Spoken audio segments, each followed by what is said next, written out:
Hello दोस्तों, आज की कहानी है एक बेटी ऐसी भी। क्या हुआ जी, इतने घबराए हुए क्यों हैं? रश्मि की माँ ने पूछा। दरवाज़ा बंद करो, पहले फिर बताता हूँ, कहते हुए अशोक जी ने दरवाज़ा बंद कर लिया। अरे बाहर मेहमान हैं, बेटी को हल्दी लग रही है। मेहमान क्या कहेंगे, कुछ तो बोलिए। भगवान के लिए मेरा दिल बैठा जा रहा है, कैसे बोलूँ समझ नहीं आ रहा। पर क्या हुआ? हे भगवान, आपकी घबराहट देख के मुझे भी बहुत बेचैनी हो रही है। रमा की माँ, लड़के वालों का फ़ोन आया था, घर बुलाया है, बोला ज़रूरी बात है। मुझे तो चारों तरफ सिर्फ अंधेरा ही दिख रहा है, कहीं उन्हें रमा का सच ना पता चल गया हो, फिर हम क्या करेंगे? हे भगवान, तीसरी बार शादी कट गई तो फिर हमारी बेटी घर पे ही रह जाएगी। 32 साल की हो गई है।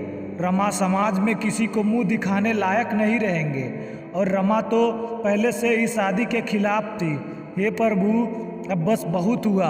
कब तक उस गलती की सज़ा हम लोगों को देगा? अब तो ये अंधेरा हमारे जीवन से हटा दे। तुम चिंता ना करो। रमा की माँ, अपने बेटी की जीवन से उस अंधेरे को हटा के ही रहूँगा। बदले में चाहे जो कीमत चुकानी पड़े मैं जाता हूँ। तुम यहाँ सब संभाल लेना, बस किसी को भी ये बात पता ना चले। जो ठीक है, पर बात बिगड़े ना, बस रमा की माँ ने कहा। अशोक जी जैसे ही लड़के वालों के घर पहुँचे, उनके अंदाज बदले हुए थे। मानो के पिता ने कहा, अशोक जी बाहर आइए, बात करते हैं। जी जरूर आइए, कहिए क्या था? जी हमें रमा का सच पता चल गया है, और इसी की वजह से उसकी पहले भी 2 शादियाँ कट गई थी।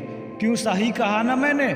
सर झुकाए हुए अशोक जी ने स्वीकृति में सर झुका लिया, हाथ जोड़ के खड़े हो गए। सिर्फ इतना बोल पाए, रमा निर्दोष है, और रो पड़े और बोले, अब हमारी इज्जत आपके हाथ में है सिंह साहब। रमा को हल्दी लग चुकी है, कल बारात आने का मेहमान और मानो का रमा इंतजार कर रही है। हाँ सही कहा आपने, पर हम भी मजबूर हैं। समाज ऐसी लड़कियों को कहाँ स्वीकार करता है। हमारी एक शर्त है, जो आप पूरी करते तो जी कहिए ना, मैं हर शर्त मानने को तैयार हूँ। ठीक है, फिर आप अपना बंगला हमारे बेटे के नाम कर दीजिए, और सड़क वाली ज़मीन भी।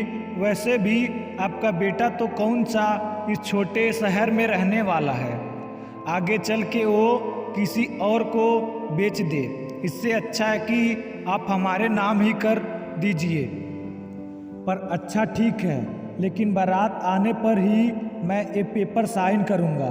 ठीक है, पर ये बात हमारे और आपके बीच ही रहनी चाहिए। अशोक जी घर पर आने लगे तो पलट के सिर्फ इतना कहा कि मानव को ये बात कभी भी ना पता चलने पाए। अशोक जी आप निश्चिंत रहिए। अब इधर रमा की माँ अशोक जी का बेसब्री से इंतजार। अशोक जी को आता देख जैसे ही उनके पास जाने का सोचा, तो उन्होंने आंखों से सब ठीक होने का इशारा किया। रमा की माँ के कदम वहीं रुक गए, पर अनहोनी की आशंका उनको हो चुकी थी। रमा ने अपने माँ पापा के चेहरे की बेचैनी को भांपते हुए माँ से पूछा, क्या हुआ माँ? कुछ तो नहीं? कुछ भी नहीं। ऐसे क्यों पूछ रही है? बेटा कोई बात नहीं, बस तू कल चली जाएगी ना, बस यही सोच रही थी कि तब कैसे रहूँगी। अगले दिन शाम को बारात आनी थी। अशोक जी ने सारी बात अपनी पत्नी और बेटे को बुला के बताई कि अब ये घर रमा के ससुराल वालों के नाम हो जाएगा। तो रमा की माँ ने कहा, लेकिन हम कहाँ जाएंगे जी, और मुन्ना भी अभी पढ़ ही रहा है। कोई बात नहीं माँ, दीदी की खुशी से बढ़ के एक घर नहीं हमारे लिए, और 1 साल बाद तो मेरा MBA पूरा हो जाएगा, तब हम नया घर ले लेंगे।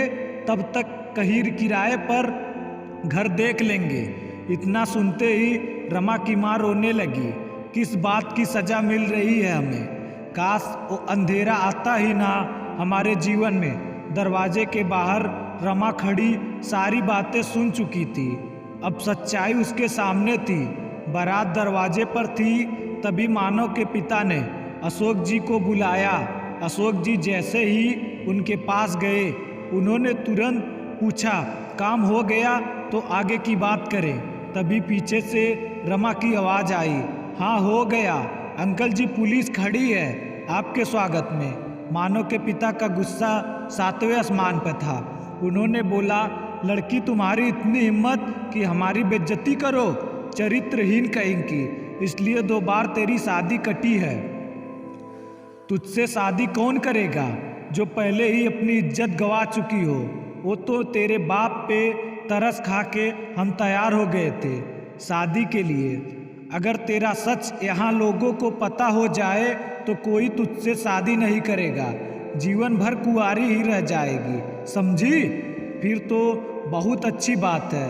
अगर कोई 12 साल की उम्र में मेरे साथ हुए जबरदस्ती को मेरे चरित्र से जोड़ के देखता है, अगर किसी महिला का बलात्कार होने को ही चरित्रहीन और अशुद्ध हो जाती है तो नहीं करनी मुझे शादी ऐसे इंसान से जिसकी सोच इतनी घटिया हो।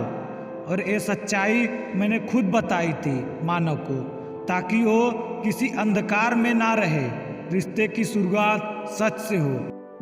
पर मुझे नहीं पता था कि आप बाप बेटे सच जान के उसका ऐसा फ़ायदा उठाएंगे।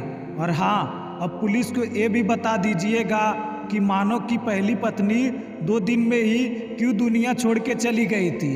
अशोक जी रमा की तरफ देखने लगे तो रमा ने कहा, हाँ पापा, मैंने ही मानव को अपना सच बताया था और इन लोगों ने मानव की पहली शादी की बात हमसे छिपाई थी। पापा, ये घर आपका था और आपका ही रहेगा। माँ रो नहीं, तब मैं छोटी थी, मुझे चारों तरफ अंधेरा और हर कोई गलत ही दिख रहा था। जिसने जैसे बोला मैंने वही किया और गलत के लिए आवाज़ नहीं उठा पाई। पर अब नहीं, अब मैं गलत बर्दाश्त नहीं करूँगी। क्यों सिर्फ और सिर्फ औरत के ही चरित्र की परीक्षा होती है। वो मेरे जीवन का अंधेरा था जो अब छट चुका है। अब मैं अपनी डर पे जीत चुकी हूँ। माँ, क्या बिना शादी के एक औरत समाज में सम्मान नहीं पा सकती? क्या औरत सिर्फ शादी करके ही पूरी हो सकती है? नहीं ना, मैं इस विवाह से इनकार करती हूँ। तो दोस्तों, उम्मीद करते हैं आपको ये वीडियो पसंद आया होगा और आपका इस वीडियो पर क्या राय है कमेंट बॉक्स में कमेंट करके ज़रूर बताएं। और अगर आपको ये वीडियो पसंद आया है तो वीडियो को लाइक करके दोस्तों में शेयर करना ना भूलें। और हाँ, आप हमारे चैनल पर नए हैं तो चैनल को सब्सक्राइब करके बेल आइकॉन ज़रूर दबाएं।